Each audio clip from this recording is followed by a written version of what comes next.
আসসালামু আলাইকুম ও রহমতুল্লাহি ওবারকাতুহু। গাংনী উপজেলা পেজ এবং মেহেরপুর জেলা পেজের পক্ষ থেকে আপনাদেরকে জানাই আন্তরিক শুভেচ্ছা এবং অভিনন্দন। আমরা আজ উপস্থিত হয়েছি মেহেরপুর জেলার সদর থানার আমঝুপি ইউনিয়নের আমঝুপি গ্রামের বাংলাদেশ কৃষি উন্নয়ন কর্পোরেশনে। আজ আমরা এখানকার কিছু তথ্যচিত্র দেওয়ার চেষ্টা করব আপনাদের সামনে।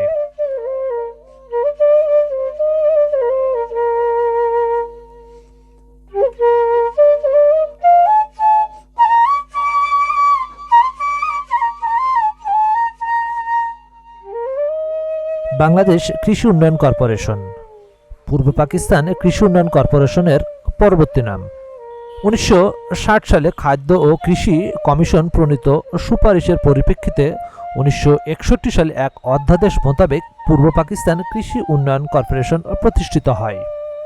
বাংলাদেশ অভ্যুদয়ের পর এর নতুন নামকরণ করা হয় বাংলাদেশ কৃষি উন্নয়ন কর্পোরেশন। কৃষিখাতে সরকারের কার্যক্রম অন্যান্য কৃষি সংস্থা থেকে স্বতন্ত্রমণ্ডিত করার জন্য 1975 সালে এর নতুন নামকরণ করা হয় Bangladesh agriculture inputs supply and services corporation, অর্থাৎ BAISSC। তবে এর সকল ব্যবহারিক উদ্দেশ্য অপরিবর্তিতই রাখা হয়। 1976 সালে একটি অধ্যাদেশের মাধ্যমে পুনরায় BAISSC এর নামকরণ করা হয় বাংলাদেশ কৃষি উন্নয়ন কর্পোরেশন। এটি বর্তমানে কৃষি মন্ত্রণালয়ের অধীনে একটি আধা স্বায়ত্তশাসিত কর্পোরেট সংস্থা।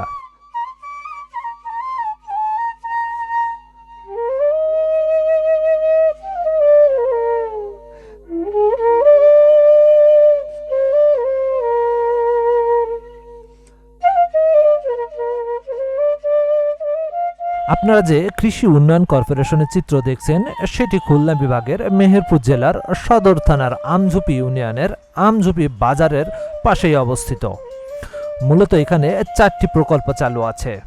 4 জন ঊর্ধ্বতন কর্মকর্তার অধীনে 20 থেকে 25 জন কর্মকর্তা কর্মচারীর অধীনে পরিচালিত হয় আমঝুপি কৃষি উন্নয়ন কর্পোরেশন।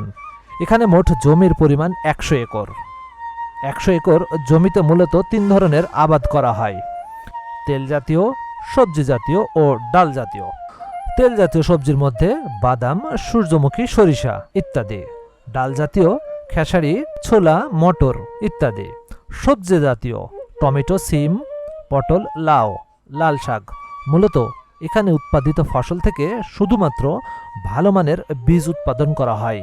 এবছরে 7.5 একর সূর্যমুখী চাষ করা হয়েছে। ফসল উৎপাদন শেষে সংগ্রহ করা হয়। এখানে 4টি গোডাউন রয়েছে বীজ সংরক্ষণ করার জন্য, যার ধারণ ক্ষমতা 600 মেট্রিক টন। দীর্ঘ সময় ফসল সংরক্ষণ করার জন্য রয়েছে এসি ও জেনারেটরের সুব্যবস্থা।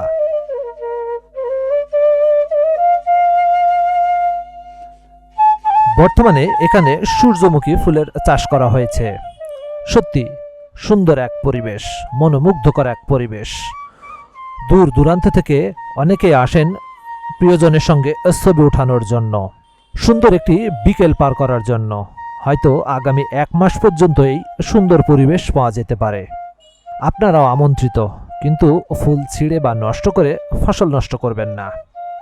আজকে এ পর্যন্তই। নতুন কোনো দিনে নতুন কোনো তথ্যচিত্র নিয়ে আপনাদের সঙ্গে আবারও হাজির হব। সে পর্যন্ত ভালো থাকুন, সুস্থ থাকুন। ভিডিওটি ভালো লাগলে শেয়ার করুন।